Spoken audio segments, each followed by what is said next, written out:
Hello there, this is Rom Wills coming back at you with yet another video. Player Taming Fantasies.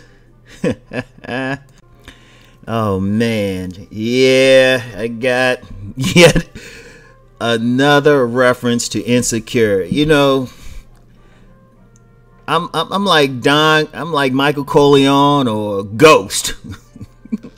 Every time I try to get out, they pull me back in. Oh man, but this ain't a review of Insecure and stuff. You know, let me first I want to give a shout out to one of my faithful commenters, Silas Mayweathers, for this comment he put on my last video when I was talking about the elephant in the room in Insecure, right? Check it out. This is what he said. He said, I realize that women love Daniel so much, of course, because of what Rom said, but also because he is seen as that sexually charismatic alpha that is changing or making an exception for Issa. He seems to be changing his prior player ways for her. Every woman's fucking dream. Bad boy seemingly turning good. Daniel has done nothing to truly show he is a man. Lawrence has so much going for him, yet he needs to grow up. You know what? I like comments. I like the intelligent comments in my comment section, because I tell people I don't know everything. I can't see everything. You know, because at the end of the day, no matter how objective I tend to be or try to be, you know, I'm still going to say stuff or see stuff from my perspective. You know, and I always tell people that. I tell people that with my books, you know, even, you know, when I talk about how men can self-develop, of course, it's coming from my perspective.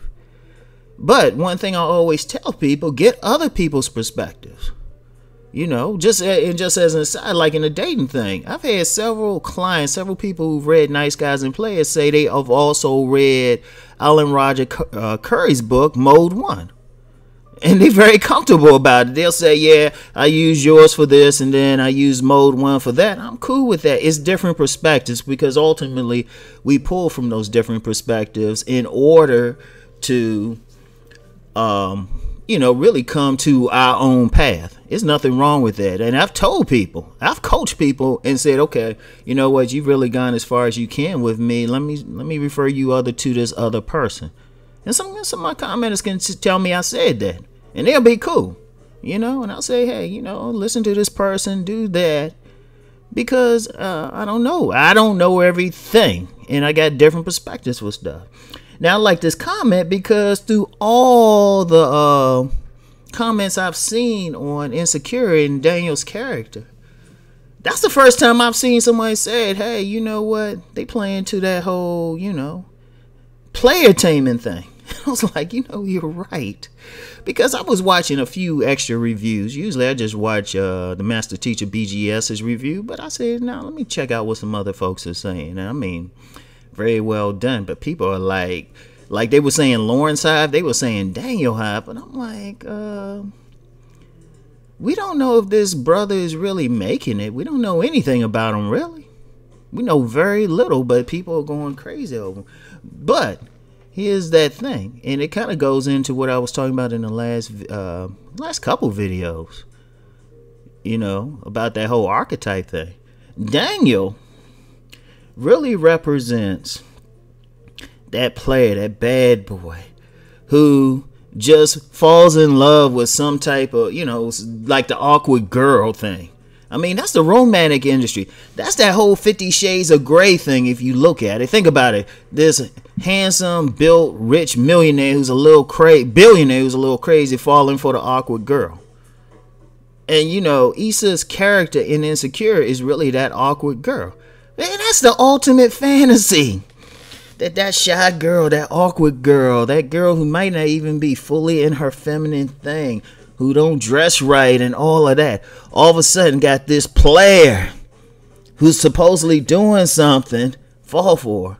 And let's be real, in the black community, for reasons I probably need to do another video on, or podcast, if I'm going to be accurate. Yeah, one day it's going to be videos, because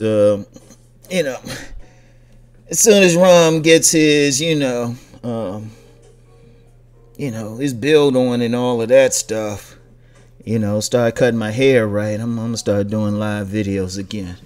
Just being lazy for now, though. But anyway, right?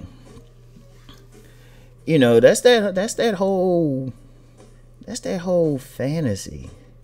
Think about it. And I was like, wow, I ain't even thought about it. Because think about it, the producer thing. He's a producer. He's, handsome producer, looking good, sharp, got that energy and stuff. But he's going to change all of that for this woman who, quite frankly, ain't on his level. Because come on now, producer in the black community, you can just tell a woman that and get some. Because you notice there don't seem to be any other women vying for Daniel's attention, so he's just there for. Man, that's the ultimate fantasy. Man, I'm going to give it to Issa. She slid that one in on people. Think about it. Think about it, y'all. That's the ultimate fantasy. That's one thing. I mean, I've met some women, and they'll be mousy, little out of shape. But that fantasy about getting that alpha who's potentially going to make a lot of money, or making a lot of money, really. In the case of Insecure, yeah, potentially. But just doing, being that spectacular, man, that is the ultimate romantic thing. You know what? Well played, Issa Rae. Well played. You snuck that in on us. Wow. But let me go away from that for a second. That is the ultimate thing. That's the ultimate fantasy for women. You know what? If I was just going to be just some dude who really wanted to feed the money market, and I mean, Rom's accounts and stuff, I should write a book. I should just do that. Just write a book for the ladies. How to be a player tamer. How to get his attention. Because, man, see, that's another one of those things women don't talk about. Because, they talk about it, but you got to really pay attention. Because, like, one of the things women say is they want a man who's a challenge. A man who's going to be interested in them, who's more likely to be monogamous, who's like more likely not to cause any drama. That's not a challenge for women. Many women want that guy who is messing with several women, or who can get several women. They want the challenge of pulling him. They want the challenge of saying, yeah, I beat out the rest of you heifers.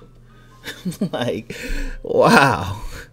I mean, it's a basic thing. I mean, seriously, I'm sitting here thinking on the cold-blooded capitalist Rom thing. Like, shoot, I really do need to write that book.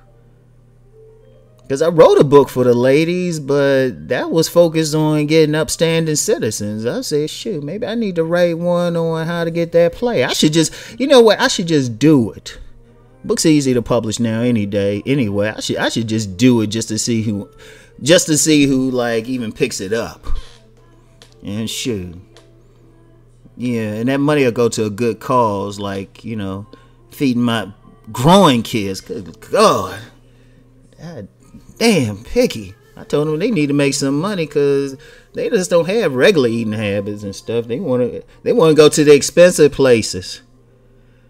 One kid already want to go to this Dave and Buster's that's being built near me, and I'm like, dude, they still putting it together. They ain't shit. They gonna need to make some money. Anyway, right?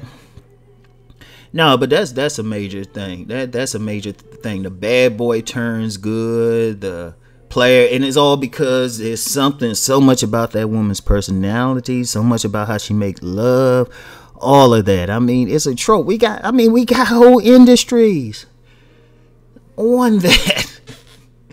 And it's a major thing. It's a play, and that's the one thing. It probably played in. Now, remember what I was saying about the whole ritual drama thing. Many women saw themselves there. And like I said, even though we saw very little of Daniel's character, because, like, see, here's the difference between the Daniel character and Lawrence character. Of course, they both represent archetypes. How much did we really see of Lawrence? We all we seeing is like him at his best. You know, we not seeing like, you know, we might be in the studio doing something, but we ain't see when he had to start out with I don't know, some cheap mic and a laptop. We ain't seeing any of that. You know, we ain't seeing how you know, he might have had to have tuna for a few weeks. No, but that's the woman's fantasy. Like this guy that they don't have to see at his worst. We can, you know, they can pull this guy. He can come in, do whatever for their lives. It's almost even with that Prince Charming thing. It's just the urban version of it, right? But in that player, and just to be clear, that player taming thing, that's all the way around. Because if you look at the romantic book industry, or something like 50 Shades of Grey, that was mostly women. That wasn't black women pushing all of that. You know, in fact, if you look at those industries, black women only contribute a small part. So I'm just gonna put that out there, right? I'm gonna put that out there and be fair. This is all the way around, because that's a fancy going back to Adam and Eve probably. The snake was that original bad boy. You know, he came in there, got his pants hanging off his body. She had some tats and whatnot, hair all wild. But a woman wanted to tame him. Yeah, we saw how that ended up. But seriously, that's an old story and everything. And like I said, well played for Issa Rae for working that in, because I can't recall. I mean, somebody might have brought it up, but I can't recall anything said about it that played into that. The people were just like, "Oh yeah, just Daniel sexy," all right? And I'm just like, you know, and then some of the moves, because the moves I was seeing he was making, right? I was just thinking, wow, that's, you know, he's losing his player card. But I'm seeing it from the man's point of view. From the woman's point of view, they were like, yeah, girl, yeah. And then all of that, she can still go back to him and he's still going to take her in. You know, this guy who, let's be real, a Daniel in real life got several women checking for him. Let's just be real. That dude could just, come on, this dude, we saw this dude early in the show, early in the season. He had a place where everybody kind of dressed up in the party. He walking around with his guns out and everything. I'm just like, wow. So, anyway, right? I just want to throw that out there. This was one of those. This was one of these videos or podcasts that wasn't even on the schedule, because I always schedule my stuff. But I saw that comment. As soon as I read that comment, I said, "Shoot, I gotta do something on this real quick." So, you know, if I'm sounding like I'm rambling, that's because there was zero preparation for this. It was just like, hey, shoot, let me just flow with this one. Anyway, right? That's it for today. Something to think about. Player taming fantasies. You know? And that's a big thing. And, you know, just being on a cold-blooded tip, I should write that book. How to tame a player. It will be tongue-in-cheek, though. Because I'm like, because, you know, I'm trying to promote relationships with good guys for women. But it'd definitely be played tongue-in-cheek. But then I'm still a capitalist, so y'all might see it. Let's just be clear on that. I ain't Democrat, Republican, anything. I'm a capitalist. Anyway, I'll talk to y'all later. Peace.